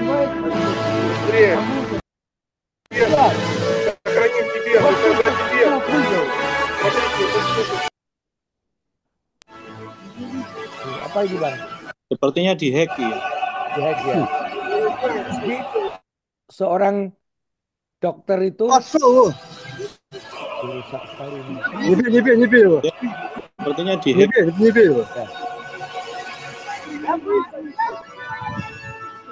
Itu diputus dulu aja ya iPhone tadi ya. Oke. Sabotase. Istilahnya dokter itu dari awal mulai bekerja itu membangun trust, pertama trust dengan pasien-pasiennya. Ya. Dokter spesialis apapun, ya bidang klinik apapun, dia akan melakukan suatu upaya terbaik untuk pasien-pasiennya dalam rangka membangun trust ini. Dan ini bukan proses yang instan dan bisa didapat dengan waktu yang singkat. Ya saya akan berikan contoh diri saya sendiri. Saya sejak tahun 2000 ya tepatnya pertengahan 1999 itu mulai mengembangkan yang namanya bedah epilepsi. Di mana sampai menjelang saya diberhentikan itu Rumah Sakit Karyadi itu jadi satu-satunya pusat rujukan ya kalau dibilang rujukan nasional. Bahkan banyak pasien yang datang itu pasien yang sudah periksa ke Penang, periksa ke Singapura, ke Thailand, bahkan ke Melbourne. Setiap bulan jumlah operasi bedah epilepsi itu sampai 5 sampai 6 orang, setahunnya sekitar 70 sampai 80 orang. Itu bukan dari mana-mana, itu adalah terjadi karena trust yang sudah terbangun dalam waktu yang hampir 20 tahun dengan komunitas pasien, dengan masyarakat dan dengan sejawat-sejawat dokter terkait lainnya. Ada dokter neuro, dokter pediatrik, neuropediatri, itu terbangun. Nah, tiba-tiba saya diberhentikan, apa yang terjadi? Sekarang ini di Rumah Sakit Karyadi jumlah operasi yang tadinya sebulan 5 sampai 6 orang, sekarang satu tahunnya 5 sampai 6 orang. Satu tahun. Jadi yang merugi siapa di sini? Yang rugi adalah pasien juga semua, masyarakat, penerima layanan. Itu dari satu sisi itu. Yang kedua, yang dibangun trust dengan dokter yang bekerja itu bukan cuma pasien dengan dokter. Dokter ini tidak mungkin bekerja berpraktek sendiri, jantung anak. Dia akan berkolaborasi, punya trust juga dalam membentuk kolaborasi dengan sejawat dokter anak yang lain, bidangnya yang mendekati, dokter radiologi, dokter patologi klinik, dokter macam-macam semua itu terkait dan kita bekerja tidak sendiri tapi dalam tim di sebuah rumah sakit. Itu trust itu tidak mungkin ya dengan dipindahkan seseorang itu akan rusak kolaborasi itu dan tidak akan bisa kembali dibangun di tempat yang baru dengan waktu yang singkat. Belum tentu orang-orang yang dibutuhkan dalam tim itu ada di tempat yang baru. Jadi beda sekali dengan karyawan bank atau pekerja pabrik industri. Ini yang ya kalaupun ya kita masih punya pikiran baik terhadap si menteri, menteri tidak paham betul tentang ini. Ya trust itu nggak ada di profesi yang lain gitu loh. Trust antara dokter pasien dokter dan sejawat-sejawatnya dalam tim kerja. Jadi saya rasa itu hal yang menjadi dasar juga kita untuk melawan semua bentuk mutasi ini. Kalau seorang pejabat struktural, direktur, apa silakan. Itu bukan masalah mau dipindah ngikutin atasannya, ya. Tetapi dalam hal jabatan fungsional kita semua yang bekerja di bidang fungsional ini nggak bisa digitukan. Ya kita cukup artinya itu harus menjadikan ini landasan untuk melawan kesewenang-wenangan ini. Begitu Bang Anu yang bisa saya sampaikan, menambah apa yang sudah disampaikan teman-teman yang lain. Oh, tambahan sedikit terkait informasi yang disampaikan pertama tadi dari Mas siapa tadi? Terkait jumlah penderita jantung cacat Penyakit jantung bawaan bawaan. jantung pada anak. Itu oleh menteri itu diperluas kebohongannya. Jadi pada saat ada tim bedah jantung dari Arab Saudi ya datang ke Medan, menteri bilang itu hasil kerjasamanya Kementerian Kesehatan ya bahwa mereka datang untuk ngajarin dokter Indonesia untuk operasi karena di sini penanganannya belum baik, jumlahnya masih kurang dan sebagainya. Di saat yang sama Prof. Puruhito ya senior bedah jantung yang ada di Surabaya, beliau menjelaskan bahwa itu bukan kerjasama, itu adalah program yang memang hubungan baik antara para dokter bedah jantung di Saudi dengan teman-teman di Medan. Bukan, jadi menterinya ini pansos. Ya, dia cari ketenaran. Terus kenapa menteri bilang kita lemah nggak bisa melakukan operasi? Teman di Medan bilang kita ini hanya dijatah dari BHP-nya itu 3 bulan sekali untuk bisa operasi. Jantung anak mana mungkin. Sedangkan tim dari Saudi itu tim charity, tim baksosnya kerajaan Saudi dan mereka datang dengan semua perlengkapan, bahan habis pakainya semua bawa sendiri, tim dokternya bawa sendiri, hanya pinjam tempat di Medan itu. Mereka mau ngoperasi 30 orang atau berapa orang, mereka siap semua. Bukan dari pemerintah Indonesia. Jadi yang aneh, kita yang 80 tahun merdeka ini masa masih mau berharap adanya tim-tim baksos seperti itu dari negara lain.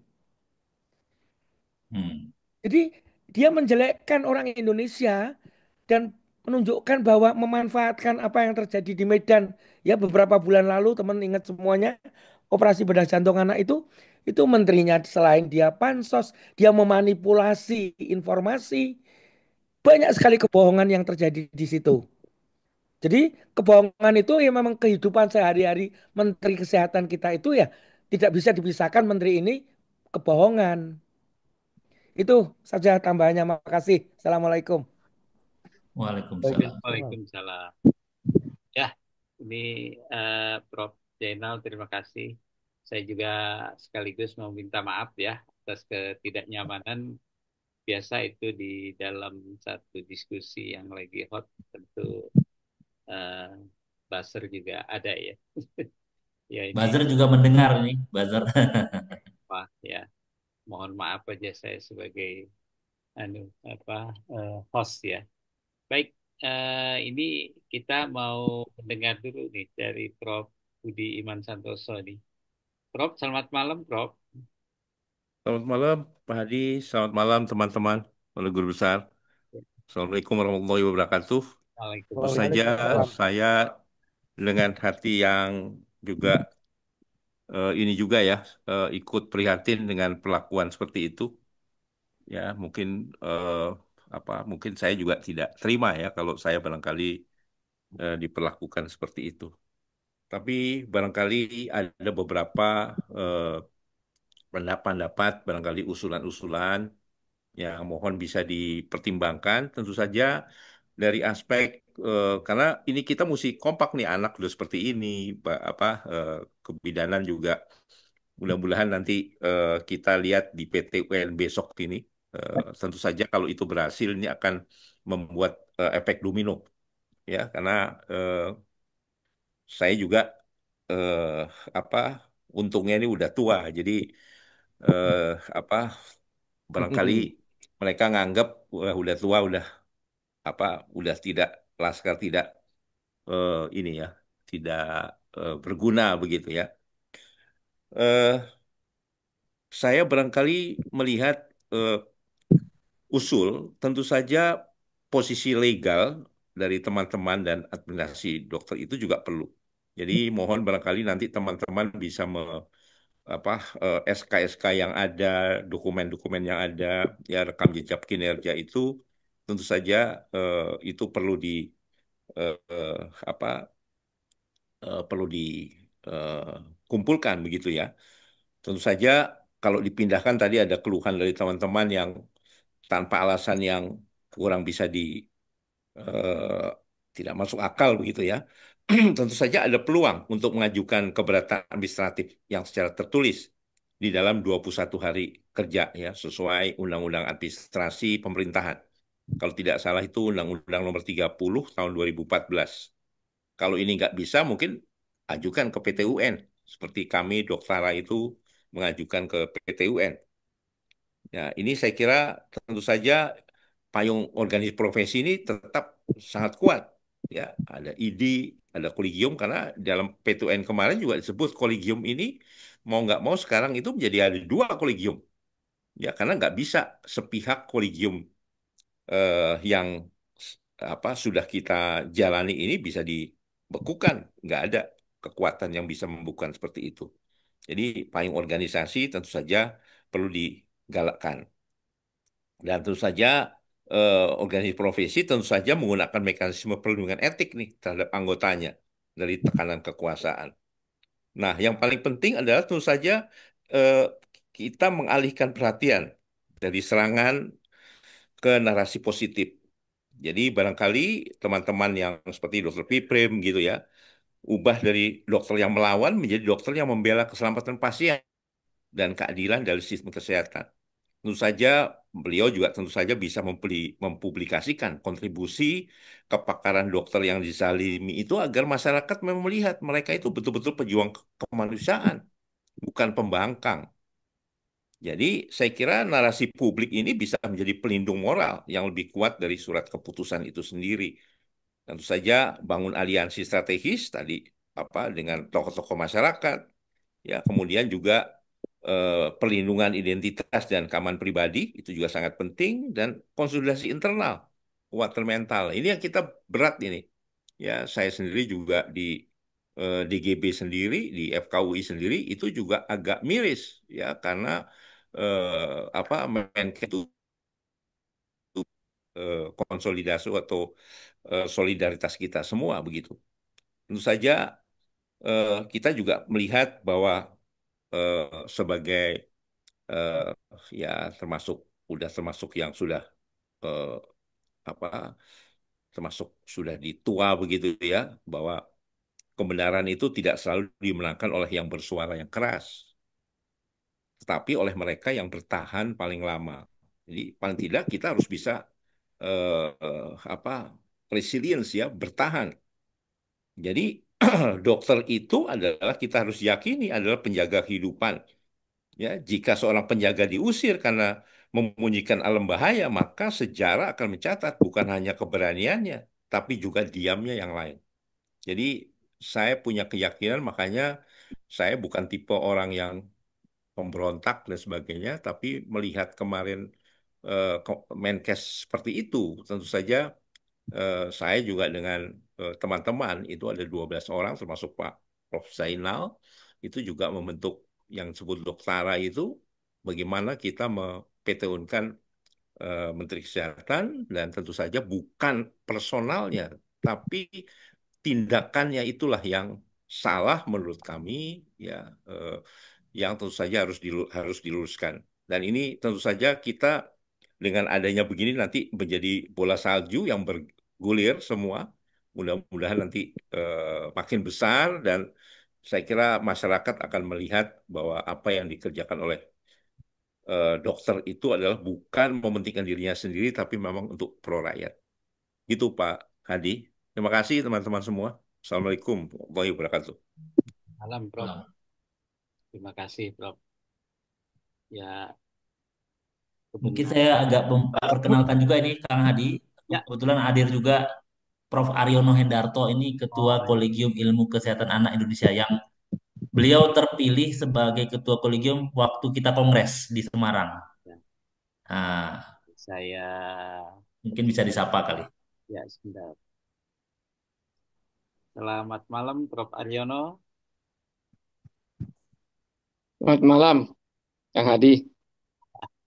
Prof, tadi saya sudah menduga nih, udah bertanya ini sama dokter ini, Prof. Aryono. Yang ini bukan karena nggak kelihatan wajahnya ini.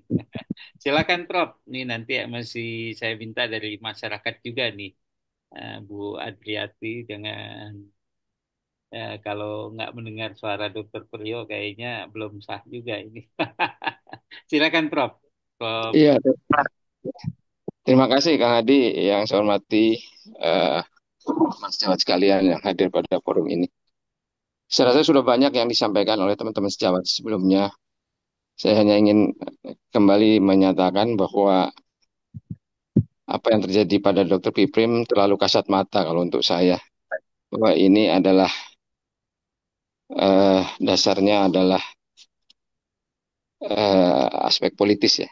Karena kalau itu untuk pemerataan, tentunya Dr. Piprim, ketua departemen dan direkturnya pasti akan diajak bicara untuk berdiskusi ya. Karena kalau ini pemerataan tentu kan suatu program yang terstruktur dan sistematis begitu. Ini bahkan Dr. Piprim tidak tahu, ketua departemennya tidak tahu, direkturnya juga konon katanya tidak tahu. Jadi kalau buat saya terlalu kasat mata ini, bahwa ini latar belakangnya memang aspek politis. Yang kedua, mungkin saya tidak tahu ya, mungkin seperti Prof.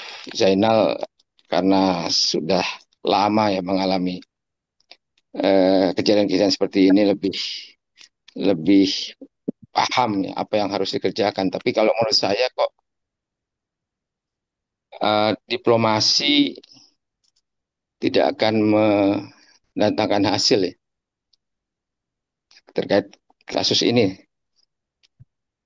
karena melihat dari apa yang terjadi pada Dr. Dikari di periode pertama Januari yang lalu, itu ya tidak bisa direvisi apa-apa. Dan beberapa orang kemarin kami sudah juga diskusi di internal Departemen Ilmu Kesehatan Anak, dan figur-figur yang dekat dengan kementerian juga menyatakan agak sulit kalau ingin merevisi SK. Sehingga itu mengapa kita bisa mengerti Dr. Piprim sikapnya tegas, tetap di RSCM atau berhenti atau pensiun sama sekali. Jadi inilah apa namanya kenyataan yang ada, dan memang Kolegium Ilmu Kesehatan Anak sampai saat ini juga tetap terus berjuang, karena kami juga secara internal banyak hal-hal yang harus kami atasi. Tidak mudah karena tadi juga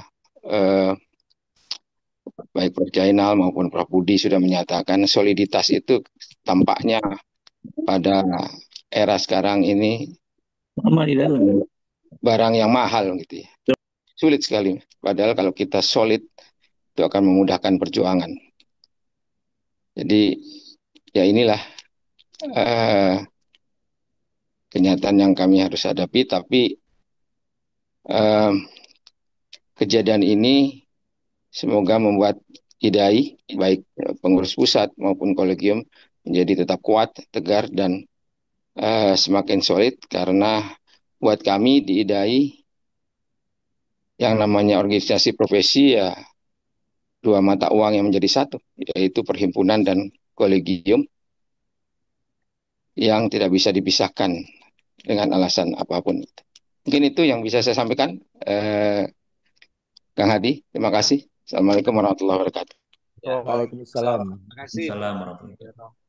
Ya, ini sekali lagi saya memohon maaf, ini banyak yang mengusik-usik diskusi kita.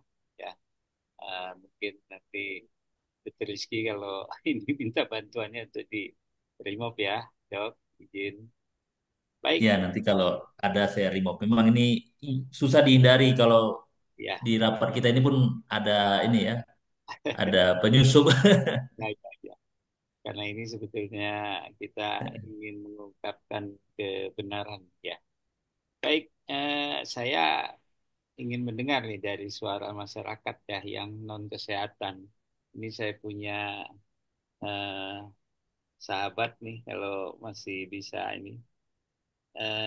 Ibu Adriati Rafli bisa mendengar suara saya, Ibu? Ibu Adri? Ibu Adriati? Mungkin belum lagi belum bisa memberikan ini nih. Baik. Nah sekarang Dr. Priyo Sidi Pratomo. Dr. Priyo, silakan. Baik, terima kasih. Selamat malam semua. Saya off kamera ya. Ya, silakan. Masih di jalan, saya masih di jalan. Ya, ya. Jadi saya sudah menyimak semua tadi. Mungkin saya hanya ingin menambahkan untuk bagaimana penyelesaian kalau kita menghadapi situasi yang seperti ini. Jauh sebelum gonjang-ganjing ini, saya sendiri sebetulnya sudah mengalami apa yang sekarang terjadi. Kalau masih ingat dulu saya membuat keputusan sebagai ketua MKEK menandatangani pemecatan yang jadi Menteri Kesehatan sebelum ini kan. Ya. Dan dampak dari tanda tangan saya itu melakukan pemecatan terhadap Menteri Kesehatan sebelum ini adalah pada saat saya masih menjadi dekan di Fakultas Kedokteran UPN, dan itu saya jadi dekan di Fakultas Kedokteran UPN itu tidak tidak mau-maunya saya, itu permintaan UPN sendiri pada waktu itu melalui rektornya. Rektornya minta saya, kebetulan rektornya itu dulu yang waktu saya melamar ke sana itu ikut kompetisi di sana itu adalah dari UI itu dulu tuh, dari metalurgi UI, salah satu guru besar di UI. Dia minta Pak Priyo, karena Pak Priyo pernah menjadi wakil dekan di FKUI, kita butuh tenaga dan pemikiran Pak Priyo untuk membangun UPN. Nah, masuklah saya ke UPN, dan pada saat itu melalui perizinan yang resmi juga lewat Prof. Nila Menteri Kesehatannya. Dan saya tiba-tiba setelah lagi asik-asik bekerja gitu untuk mempersiapkan supaya UPN ini mendapat akreditasi unggul, ditariklah oleh Kementerian Kesehatan untuk kembali lagi ke RSTM, katanya dibutuhkan di RSTM gitu. Waktu saya tuh ditarik ke RSTM tuh, ya. Padahal tadinya dari RSTM diperbantukan menjadi dekan di UPN itu. Ya saya tanya juga pada waktu itu apa alasannya, nggak ada yang bisa menjawab juga. Rektornya nggak bisa jawab. Sampai saya ke Dirjen Dikti waktu itu Pak Nisam itu. Saya kebetulan kenal Pak Nisam, saya japri Pak Nisam. Pak Nisam ini bagaimana? Apa jawabannya? Oh saya nggak bisa ikut-ikut Pak. Gila nggak? Sampai segitunya gitu loh kan. Jadi oke. Singkat cerita adalah akhirnya saya menghadapi sendiri. Mohon maaf saya harus buka di sini. PB ini diam. Tidak membantu apapun juga. Jadi saya jalan sendiri untuk menyelesaikan kasus ini. Dan saya berpikir strateginya nih, target saya cuma satu, saya harus memberi pelajaran pada Menteri Kesehatan waktu itu. Gitu ya. Dan ini kelihatannya Menteri Kesehatan yang sekarang ini mengulangi sih apa yang dikerjakan Menteri Kesehatan pada waktu itu. Dan saya pikir nggak heran sih, nggak aneh sih, karena orang yang menjadi perancangnya, konseptornya dalam pemikiran saya masih ada di situ semua, gitu loh kan. Pindahkan orang, mutasi orang itu perlu unsur dari kesekjenan, karena di situ ada urusan SDM. Sekjennya masih sama. Perlu orang yang ngerti hukum di situ. Orang yang ngerti hukumnya masih sama juga, jadi penasehat, bahkan di situ masih berkecimpung. Kemudian berkaitan dengan persoalan apa namanya institusi dan sebagainya begitu dan spesialis itu memerlukan apa namanya cawe-cawenya dari Dirjen Pelayanan Medik. Orangnya masih sama juga, cuma bukan jadi dirjen. Pada waktu itu masih ses dirjennya. Jadi ini perancangnya 3 orang ini aja. Kalau saya bisa apa namanya apa ya istilahnya ya menduga begitu ya. Menteri minta apa namanya memberikan order, dia yang menciptakan itu semua dan inilah yang akan dipakai. Nah, waktu itu saya berpikir begini. Betul itu yang disampaikan oleh Pak Joko tuh. Undang-Undang 30 tahun 2000 berapa? 14 ya. Undang-undang tentang AUPB itu betul. Dasar itu yang saya pakai juga. Kemudian tadi di-enhance lagi oleh Prof. Budi Santoso ya. Tapi saya berpikir Undang-Undang AUPB itu bagus itu isinya. Prinsip dasarnya adalah penyelenggaraan pemerintahan yang bagus berkait dengan apa namanya kepastian hukum, kemanfaatannya, ketidakberpihakan, kecermatan, tidak menyalahgunakan kewenangan, keterbukaan, kepentingan umum dan pelayanan yang baik, gitu kan?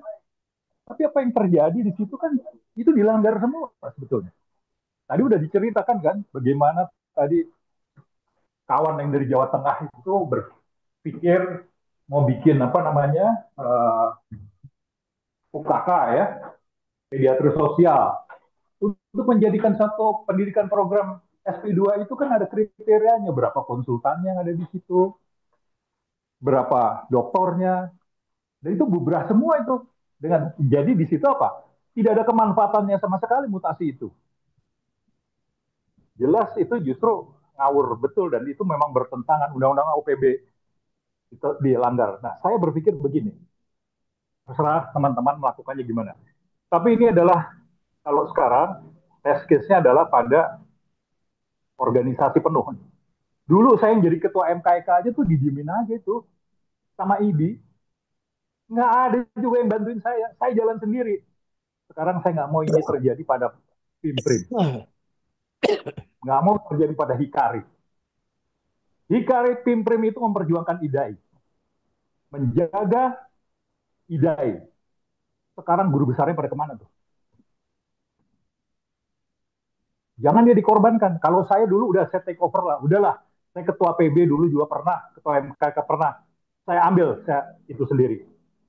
Dan saya sangat tidak percaya dengan PT UN, Ombudsman, nggak percaya saya. Tapi dasar Undang-Undang AUPB ini, saya pakai.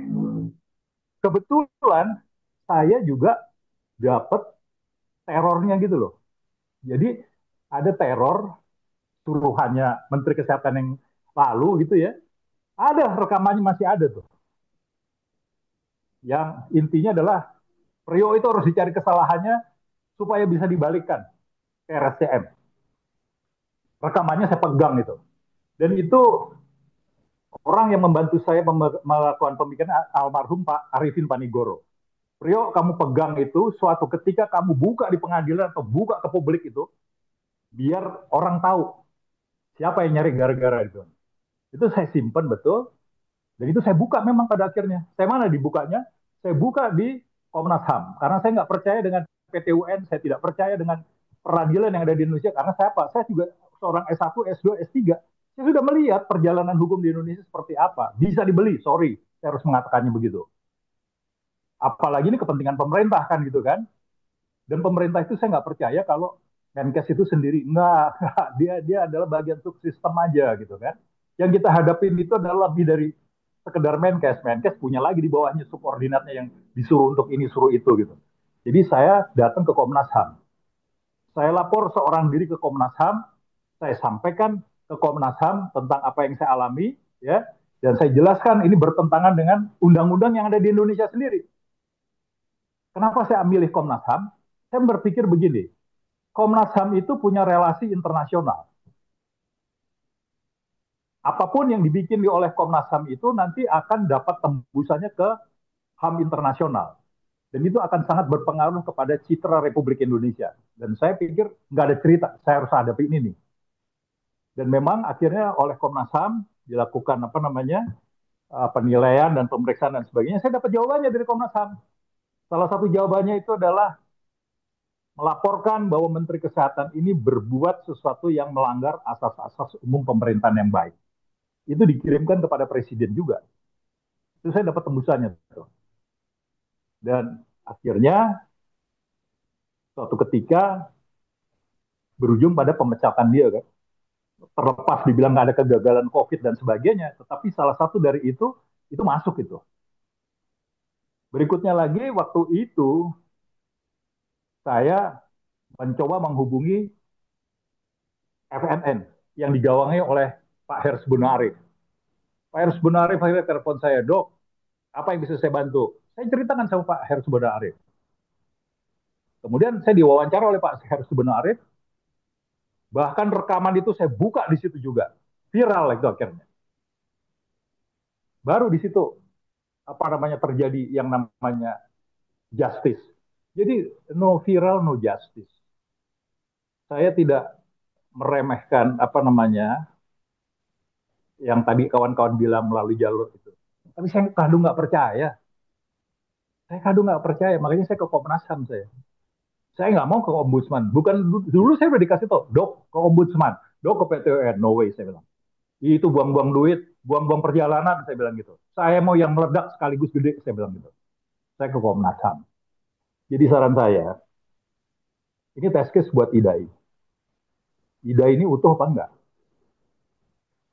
Saya juga meragukan, kenapa? Wah, IDAI aja nggak utuh, saya aja dulu dikorbanin kok. Kalau mau istilah kan saya dikorbanin dulu. Didimin aja. Semua pada cari selamat semua. Semoga IDAI nggak kayak gitu. Kenapa? IDAI orangnya lebih tentang keilmuan. Harusnya nggak begitu. Kalau saya yang jadi guru besar di IDAI, saya turun semuanya. Saya nggak akan rela murid saya dijadiin korban kayak begituan. Kalau saya ya. Jadi semoga IDAI tidak mengulangi apa yang dikerjain IDI dulu. Itu saya alamin itu, tapi nggak apa-apa lah buat saya. Karena saya pernah jadi ketua IDI kok, pernah jadi ketua MKEK kok, nggak ada masalah buat saya. Biasa jadi panglima perang soalnya kan. Tapi ini yang terjadi pada dokter Pimprim, sama dokter Hikari, sama satu lagi dokter mana tadi dari Semarang. apa namanya? Dokter Fitri, Semarang. Fitri. Anda jangan biarkan mereka mati. Hai para guru besar anak. Ini organisasi Anda, keilmuan Anda ini sedang dipertaruhkan dan dilecehkan. Jadi menurut saya harus bertindak. Kalau saya boleh sarankan, laporkan ke Komnas HAM. Kalau perlu kepada Menteri HAM juga, dampaknya luas itu. Karena kalau sampai HAM itu berkaitan dengan indeks persepsi korupsi nantinya.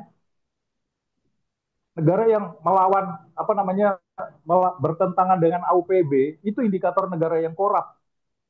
Siapa yang mau naruh investasi di Indonesia kalau negaranya seperti itu? Itu dampaknya luas banget itu. Jadi kalau saran saya pakai Komnas HAM juga. Dasarnya Undang-Undang 30 tahun 2014, Undang-Undang AUPB. Tapi jangan dilewati jalur. Saya terus terang aja yang perjuangan yang sekarang ini buat saya 50-50. Walaupun kuat sekalipun argumen-argumennya itu. Lu di MK aja yang begitu kuat, argumennya juga lewat kok. Ya, semoga sih enggak. Semoga salah hipotesis saya. Gitu loh. Tapi kalau tesis saya lebih cenderung pakai Komnas HAM dan pakai Menteri HAM. Saya amati Pak Natalius Piga ini orangnya kalau memang nggak cocok dengan HAM, dia langsung gebrak aja gitu. Saya melihatnya begitu. Saya kira itu yang bisa saya sarankan. Tapi kalau ini juga lewat, bye-bye. Lebih baik dibubarin aja deh. Nggak ada gunanya juga kumpul-kumpul kalau kayak gitu. Saya khusus di radiologi dulu, saya juga persoalan kolegium itu saya ditanya sama yang muda-muda. Dokter gimana konsepnya tentang radiologi? Konsep saya seperti ini. Metode saya seperti ini. Sekarang hari ini punya kamu yang muda-muda, ke depan punya kamu yang muda-muda. Saya mau tanya konsep kamu seperti apa?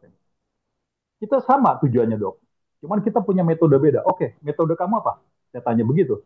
Metode saya adalah ini. Oke. Kalau gitu kerjakan metode kamu. Karena masa depan punya kamu, bukan punya saya bilang gitu. Dan saya sebagai orang yang tua di situ, saya ngalah. Saya lebih menyayangi para junior saya untuk masa depan mereka.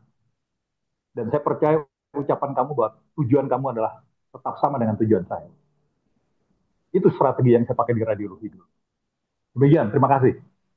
Terima kasih. Terima kasih, Dr. Priyo. Ya, nanti mungkin bisa dicatat juga oleh Dr. Rizky ya, nanti biar untuk dibicarakan di daerah dan kita siap mendukung untuk itu. Ini ada Prof. Sudikdo. Prof. Sudikdo, selamat malam. Prof. Sudikdo. Oke, baik. Di sini juga ada Dr. Pujo Hartono. Selamat malam, Dr. Pujo.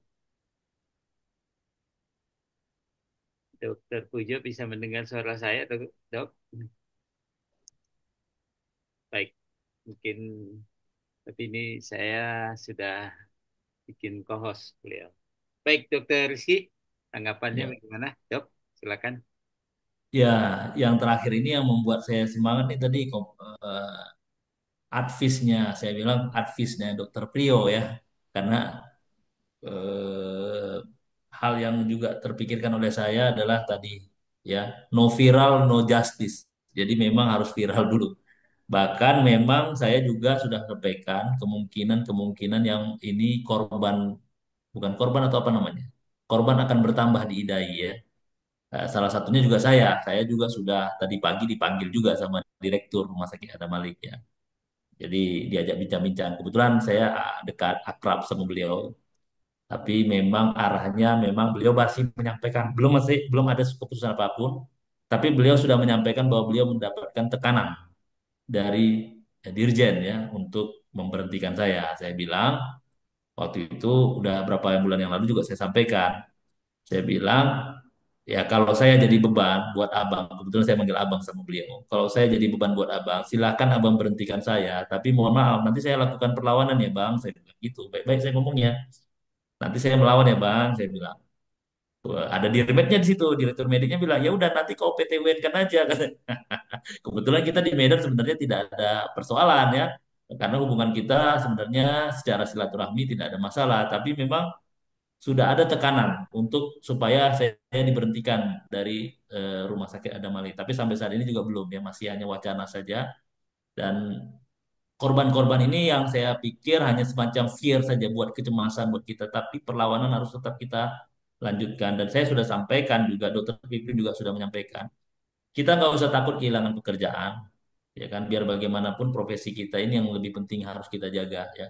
Kalau hanya soal kehilangan penghasilan itu masalah besok lusa masih bisa cari lagi gitu. Tapi maksud saya kalau profesi ini tidak diselamatkan, ini akan berdampak terus sampai seterusnya. Kalau saya lihat dalam beberapa bulan sebelumnya, yang banyak bersuara kan yang tua-tua saja gitu ya, yang sudah senior-senior ya, macam Prof. Sukman, Prof. Sudikdo, Prof. Zainal. Tentu kita yang muda-muda lah harus berani gitu ya. Saya terus terang ingin bukan maksudnya mau tampil bagaimana, saya hanya ingin ada terobosan saja. Dan tentunya tadi yang disampaikan Dokter Priyo ini satu apa namanya satu hal yang baru. Sebelumnya memang kita belum terpikirkan untuk memikirkan untuk mendekati Komnas HAM atau Menko HAM ya, tapi kita masih berpikirnya normatif, PT UN, Ombudsman dan segala macamnya. eh, Prinsipnya memang no viral no justice itu tadi. Tentu ini juga peluang buat kita untuk nantinya IDAI, saya akan dorong juga mungkin dengan teman-teman yang ada IDAI di sini, kita mungkin akan lakukan konsolidasi internal di IDAI. Bagi apa langkah kita selanjutnya atas pemecatan, bukan pemecatan, pemutasian mulai dari Dokter Hikari, Dokter Fitri, dan sekarang yang sedang viral adalah Dokter Piprin. Saya rasa itu tanggapan dari saya. Semua yang tadi undang-undangnya juga sudah saya catat. Ini masukan buat saya karena saya juga kalau soal hukum saya angkat tangan juga kadang-kadang. Tapi Ya, saya hanya konteksnya ini ada ketidakadilan nih, ada diskriminasi nih. Ah, itu yang ingin saya kemukakan. Kalau pasal-pasalnya tentu Dokter Joko, Dokter Pio lebih lebih saya angkat tangan tuh. Saya nggak ngerti kalau soal ini. Boleh nanya, Kang Adi. silakan. Maaf, Dokter Rizky. Saya Ya, ingin mendengar dari Dr. Rizky, bagaimana komentar dari PBID? ya saya sudah laporkan. Kebetulan saya diminta juga. Saya di PBID sekarang adalah wakil ketua bidang pendidikan dokter, wakil Ya, ketua statusnya. Saya sudah sampaikan ke Pak Slamet selaku ketua umum PBID. Jawaban beliau singkat saja, viralkan katanya, cuma begitu. Tapi setelah itu saya tidak ada dialog, cuma itu aja dialognya dengan Dokter Slamet ya. Tentu saya nggak tahu sejauh mana ya, karena disuruh viralkan ya saya viralkan saja gitu kan. ya Dan kembali viral, kembali ya, ke anggaran dasar tadi yang saya sebut sama anggaran rumah tangga. Ada kewajiban organisasi untuk melakukan perlindungan pada anggotanya. Mohon itu ya, ya, supaya disampaikan juga supaya dia paham juga lah. Mohon maaf. ya. Baik, Kasih. nanti kita sampaikan ke Ketua Umum PBID. Kebetulan saya dan mungkin ada beberapa di sini juga masuk di dalam struktur kepengurusan PBID. Nanti Ya. akan kita, karena ini kaitannya dengan pendidikan, mungkin kita belum rapat kerja, jadi saya juga belum dapat job description yang jelas. Saya sebagai wakil ketua bidang pendidikan dokter itu, advokasi dokter dan pendidikan dokter itu, job Hmm. desk-nya sejauh apa? Saya belum dapat gambarannya. Saya hanya baru dapat SK-nya saja. Saya duduk di situ, ketuanya Dokter Gani Sirawan ya. Saya wakil ketua gitu. Ya. Ya. Kasih. Terima Terima kasih, kasih dokter. Joko. Di sini ada ini nih, ada senior Dr. Aswan Hakmi Lubis, Ya, spesialis. beliau senior kita di Medan, Dokter Ya, Azwan. Dr. Azwan bisa mendengar suara saya, Dr. Azwan. Udah lama nggak ketemu saya. Iya, makanya ini. Ah, Ya ini. itu. Oh, Nah, lagi dirawat. Oh, lagi maaf, maaf, maaf. Ya, ya. Nah, Ya, beliau senior kita di IDAI di Sumatera Utara. Selama ini saya sering berdiskusi sama Dokter Azwan dan beliau selalu mendukung. ya, Kebetulan saya selain ketua UKK juga ketua IDAI cabang di Sumatera Utara. Jadi saya ya buka-bukaan juga gitu ya. Artinya kalau misalnya saya diberhentikan oleh Rumah Sakit Adam Malik, tentu saya akan gunakan perangkat-perangkat yang ada di saya juga untuk bergerak gitu ya, IDAI Sumatera Utara, ya. kemudian juga ada eh, Perhimpunan Dokter Emergensi Indonesia. Ini akan saya gerakkan untuk melakukan perlawanan di Medan nanti misalnya. Tapi saya belum sampai sejauh itu deh. Saya hanya mikirkan ini fokus Dokter Piprim ini sudah ada kesalahan prosedur, sudah ada pelanggaran di situ. Dan kita ingin jelaskan ke masyarakat seluas-luasnya dampak dari dokter Piprim ini dipindahkan. Itu yang lebih kita fokus dan kita mau giring ke opini masyarakat bahwa sebenarnya yang dirugikan dalam pemindahan ini bukan dokter Piprim. Dokter Piprim tidak akan rugi dia berhenti jadi pegawai negeri pun dia tidak akan rugi. Yang rugi adalah masyarakat akibat kebijakan ya. pemerintah dan masyarakat harus paham ini. Masyarakat harus mengerti ini dampaknya terhadap layanan jantung anak, berkurangnya orang yang bisa bekerja untuk itu. Ini yang harus titik masuk kita untuk mendorong masyarakat ikut peduli terhadap kasus ini. Ya. Ya, tadi karena saya tidak mengetahui untuk senior Dr. Aswan Hakmi Lubis, spesialis anak cepat sembuh. Mohon maaf karena tidak mengetahui keadaannya. Semoga kita berdoa untuk kesembuhan dari senior Dr. Aswan. Baik, mungkin ini tidak ada lagi yang ingin berpendapat. Nih saya memanggil Dr. Pujo. Dr. Pujo, mungkin ada disambi dengan acara lainnya mungkin ya. Dr. Joko ada nggak tambahan untuk hal-hal yang Cukup. Saya kira yang perlu kita harus solid. Ya, Itu yang utama saya kira. baik? Prof. Jainal Mutakin ada tambahan lagi? Nggak ada. Buat Bang Rizky aja nanti tanggal 8 sampai 10 Mei saya ada program supervisi di ada Malik Bang. Nanti kita bisa ketemuan ya Bang ya. insya Allah. Insya Allah. Baik, ya, Tanggal 8 sampai 10 ya. Ya, Mei. ya. Baik, Prof. Sukman, ada tambahan, Prof? Cukup, cukup, saya kira. Ya, baik. Kalau begitu, Dr. Rizky ada yang mau di Ya, ini? mungkin yang terakhir kita mohon juga selain mohon doa ya tentu mohon dukungan dari seluruh Ya, Ya. para senior guru-guru. Siap, Saat siap. ini kita idai sedang diuji, ya, kita sedang diuji. Mudah-mudahan kita sangat solid, ya. Kalaupun ada mungkin ada oknum-oknum yang mungkin sedikit berseberangan, kita lihat tidak berseberangan secara benar-benar berseberangan, ya, karena yang lain itu sebenarnya bukan bukan bukan tidak mendukung kita, tapi dalam kondisi kecemasan, jadi takut gitu ya untuk bersuara dan segala macam, karena dibuat sistem seperti itu. Jadi kita yang berani ini kita tetap akan berusaha mempertahankan apa yang sudah menjadi amanah Kongres kita. Amanah Kongres kita itu kan harus kita jalankan dalam sampai 3 tahun ke depan. Persoalan nanti hasil judicial review ada perbedaan, itu kan masalah yang nantinya akan kita tindak lanjuti. Tapi kalau belum apa-apa kita sudah eh, nyerah lah istilahnya, ya nggak bisa. Saya terus terang Kalah sebelum dari perang. ya Ya. betul-betul saya bilang ini kita diidai sama Dokter Hikari, Dokter Fitri, ya kita akan tetap mempertahankan ini, ya, bersama Prof. Aryono juga ketua kolegium kita. Kita akan mempertahankan kolegium kita. Terlepas sekarang sekarang lagi diamputasi apanya, ya, itu masalah lain, tapi kita pertahankan itu karena dengan begitu kita akan terus bisa semangat untuk berjuang. Makasih mungkin dukungan dari para guru-guru dan senior semua pada malam hari ini. Makasih semuanya. Terima kasih, Dr. Rizky. Saya tidak menyimpulkan apa-apa, tetapi mungkin saya senang membaca tulisan dari Sultan Rajo Mudo yang menuliskan tentang alarm, ya. Dalam hal ini, kalau di dalam istilah kedokteran itu disebut code blue, ya. Besok, hari ini Dr. Pimprin yang dimutasi. Besok siapa lagi? Dan esok lusa profesi apa lagi yang akan dipreteli, didikte, dan dijadikan alat kekuasaan. Ketika alarm nurani tidak lagi membangunkan, ketika komunitas ilmiah tunduk pada tekanan politik, ketika kejaliman terhadap profesi diterima sebagai kelaziman, maka itu adalah tanda awal keruntuhan bangsa. Di tengah yang suasana sunyi ini, mungkin malam ini, pertanyaannya sederhana yang bergema. Apakah jabatan lebih penting daripada masa depan profesi? Apakah keamanan diri lebih penting daripada keselamatan rakyat? Apakah diam lebih nyaman daripada membela kebenaran?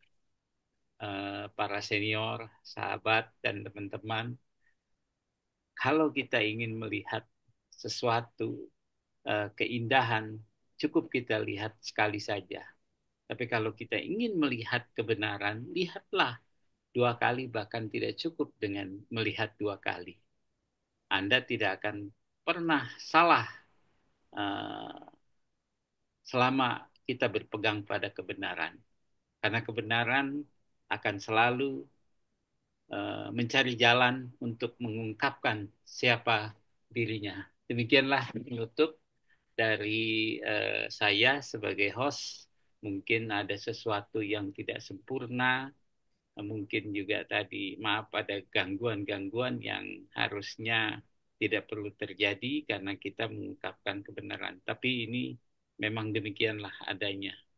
Saya sebagai host memohon maaf apabila ada yang tidak nyaman dengan sesuatu yang terjadi tadi, ya. Itu biasa sebetulnya. Baik, saya akhiri. Selamat malam. Waalaikumsalam warahmatullahi wabarakatuh. Salam sejahtera buat kita semua. Salam waras untuk Waalaikumsalam kita warahmatullahi semua. wabarakatuh. Salam waras. Salam waras. Salam waras. Ya. Semuanya. Ya.